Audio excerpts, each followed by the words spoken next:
Judges chapter 8. Now the men of Ephraim said to him, "Why have you done this to us by not calling us when you went to fight with the Midianites?" And they reprimanded him sharply. So he said to them, "What have I done now in comparison with you? Is not the gleaning of the grapes of Ephraim better than the vintage of Abiezer? God has delivered into your hands the princes of Midian, Oreb, and Zeeb, and what was I able to do in comparison with you?" Then their anger toward him subsided when he said that. When Gideon came to the Jordan, he and the 300 men who were with him crossed over, exhausted but still in pursuit. Then he said to the men of Succoth, "Please give loaves of bread to the people who follow me, for they are exhausted. And I am pursuing Zebah and Zalmunna, kings of Midian." And the leaders of Succoth said, "Are the hands of Zebah and Zalmunna now in your hand, that we should give bread to your army?" "For this cause, when the Lord has delivered Zebah and Zalmunna into my hand, then I will tear your flesh with the thorns of the wilderness and with briars."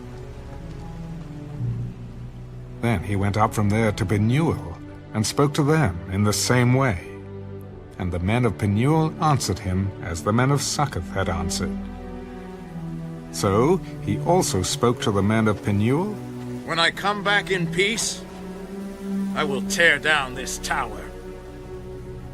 Now Zebah and Zalmunna were at Karkor, and their armies with them, about 15,000, all who were left of all the army of the people of the east. For 120,000 men who drew the sword had fallen. Then Gideon went up by the road of those who dwell in tents on the east of Nobah and Jogbehah, and he attacked the army while the camp felt secure. When Zebah and Zalmunna fled, he pursued them, and he took the 2 kings of Midian, Zebah and Zalmunna, and routed the whole army. Then Gideon, the son of Joash, returned from battle, from the ascent of Heres. And he caught a young man of the men of Succoth, and interrogated him. And he wrote down for him the leaders of Succoth and its elders, 77 men. Then he came to the men of Succoth and said, "Here are Zebah and Zalmunna, about whom you ridiculed me, saying, 'Are the hands of Zebah and Zalmunna now in your hand, that we should give bread to your weary men?' And he took the elders of the city, and thorns of the wilderness and briars, and with them he taught the men of Succoth. Then he tore down the tower of Penuel,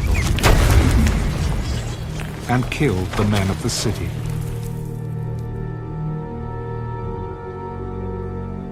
And he said to Zebah and Zalmunna, "What kind of men were they whom you killed at Tabor?" As you are, so were they. Each one resembled the son of a king. "They were my brothers, the sons of my mother. As the Lord lives, if you had let them live, I would not kill you." And he said to Jether, his firstborn, "Rise, kill them."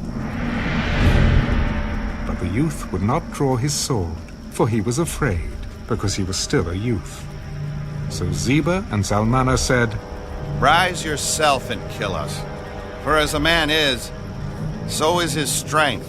So Gideon arose and killed Zebah and Zalmunna, and took the crescent ornaments that were on their camels' necks.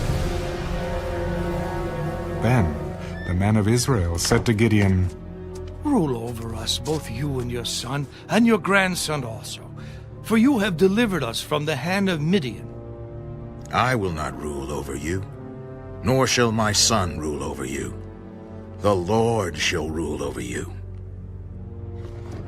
I would like to make a request of you, that each of you would give me the earrings from his plunder. For they had golden earrings, because they were Ishmaelites. So they answered, We will gladly give them. And they spread out a garment, and each man threw into it the earrings from his plunder. Now the weight of the gold earrings that he requested was 1,700 shekels of gold, beside the crescent ornaments, pendants, and purple robes which were on the kings of Midian, and besides the chains that were around their camels' necks. Then Gideon made it into an ephod, and set it up in his city, Ophrah. And all Israel played the harlot with it there.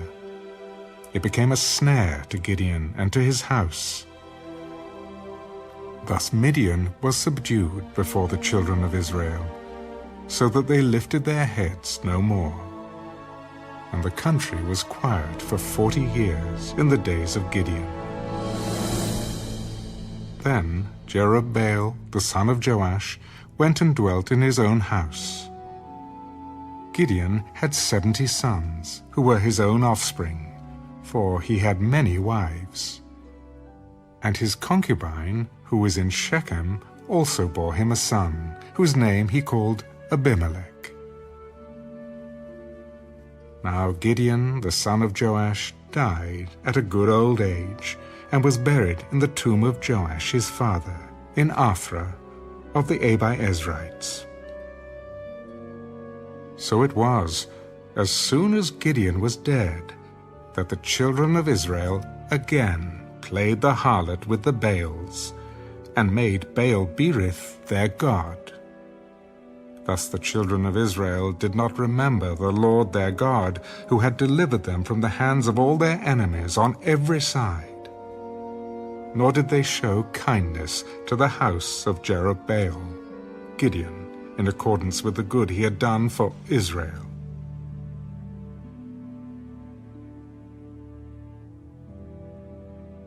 Judges, chapter 9. Then Abimelech, the son of Jerubbaal, went to Shechem, to his mother's brothers, and spoke with them and with all the family of the house of his mother's father. Please speak in the hearing of all the men of Shechem. Which is better for you, that all 70 of the sons of Jerubbaal reign over you, or that one reign over you? Remember that I am your own flesh and bone. And his mother's brothers spoke all these words concerning him in the hearing of all the men of Shechem.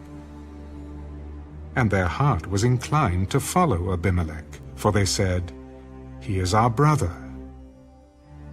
So they gave him 70 shekels of silver from the temple of Baal-berith, of which Abimelech hired worthless and reckless men, and they followed him.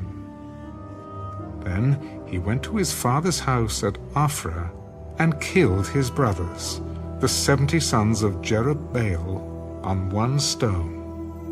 But Jotham, the youngest son of Jerubbaal, was left, because he hid himself.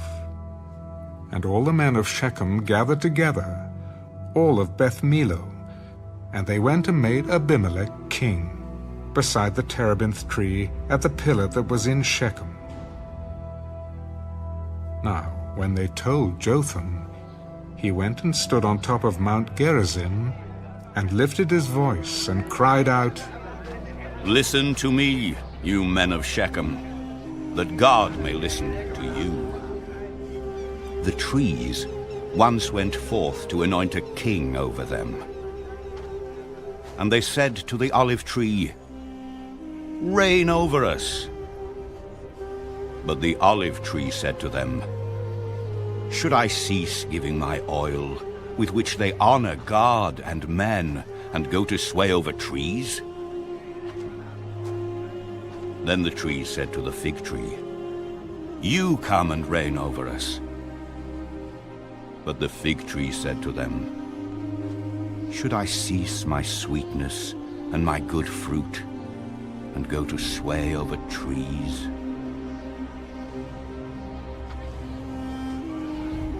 Then the trees said to the vine, You come and reign over us. But the vine said to them, should I cease my new wine, which cheers both God and men, and go to sway over trees? Then all the trees said to the bramble, You come and reign over us. And the bramble said to the trees, If in truth you anoint me as king over you, then come and take shelter in my shade. But if not, let fire come out of the bramble and devour the cedars of Lebanon.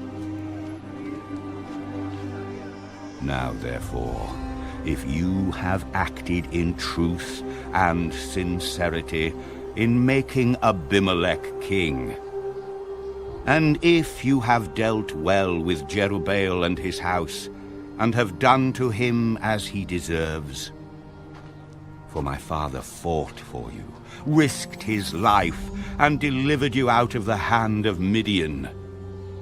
But you have risen up against my father's house this day, and killed his 70 sons on one stone, and made Abimelech, the son of his female servant, king over the men of Shechem, because he is your brother. If then you have acted in truth and sincerity with Jerubbaal and with his house this day, then rejoice in Abimelech, and let him also rejoice in you. But if not, let fire come from Abimelech, and devour the men of Shechem and Beth Millo, and let fire come from the men of Shechem and from Beth Millo, and devour Abimelech. And Jotham ran away and fled. And he went to Beer, and dwelt there, for fear of Abimelech his brother. After Abimelech had reigned over Israel 3 years, God sent a spirit of ill will between Abimelech and the men of Shechem. And the men of Shechem dealt treacherously with Abimelech, that the crime done to the 70 sons of Jerubbaal might be settled, and their blood be laid on Abimelech their brother, who killed them, and on the men of Shechem who aided him in the killing of his brothers. And the men of Shechem set men in ambush against him on the tops of the mountains, and they robbed all who passed by them along that way. And it was told Abimelech. Now Gaal, the son of Ebed, came with his brothers, and went over to Shechem. And the men of Shechem put their confidence in him. So they went out into the fields, and gathered grapes from their vineyards, and trod them, and made merry. And they went into the house of their God, and ate and drank, and cursed Abimelech. Then Gaal, the son of Ebed, said, Who is Abimelech, and who is Shechem, that we should serve him? Is he not the son of Jerubbaal, and is not Zebul his officer? Serve the men of Hamor, the father of Shechem. But why should we serve him? If only this people were under my authority, then I would remove Abimelech. So he said to Abimelech, Increase your army, and come out. When Zebul, the ruler of the city, heard the words of Gaal, the son of Ebed, his anger was aroused.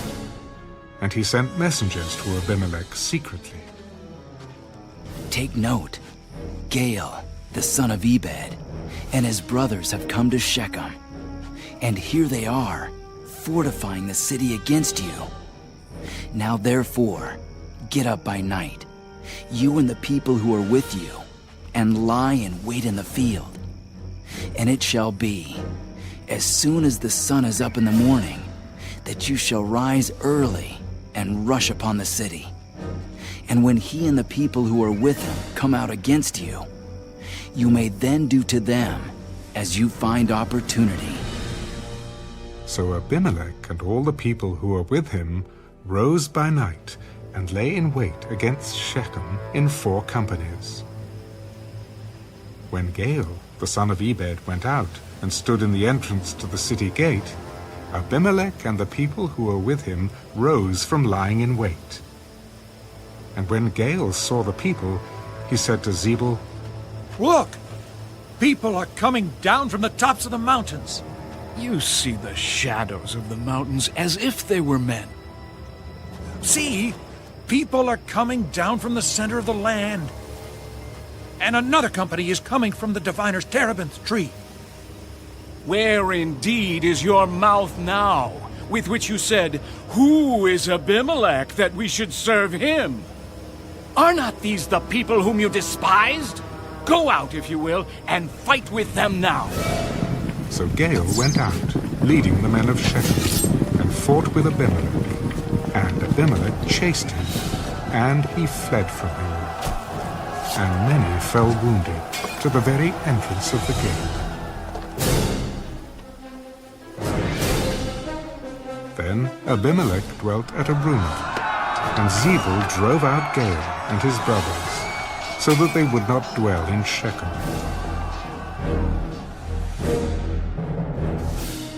And it came about on the next day that the people went out into the field, and they told Abimelech. So he took his people, divided them into 3 companies, and lay in wait in the field. And he looked, and there were the people coming out of the city, and he rose against them and attacked them. Then Abimelech and the company that was with him rushed forward, and stood at the entrance of the gate of the city. And the other 2 companies rushed upon all who were in the fields and killed them. So Abimelech fought against the city all that day. He took the city and killed the people who were in it, and he demolished the city and sowed it with salt. Now when all the men of the tower of Shechem had heard that, they entered the stronghold of the temple of the god Berith. And it was told Abimelech that all the men of the tower of Shechem were gathered together. Then Abimelech went up to Mount Zalmon, he and all the people who were with him. And Abimelech took an axe in his hand, and cut down a bough from the trees, and took it and laid it on his shoulder.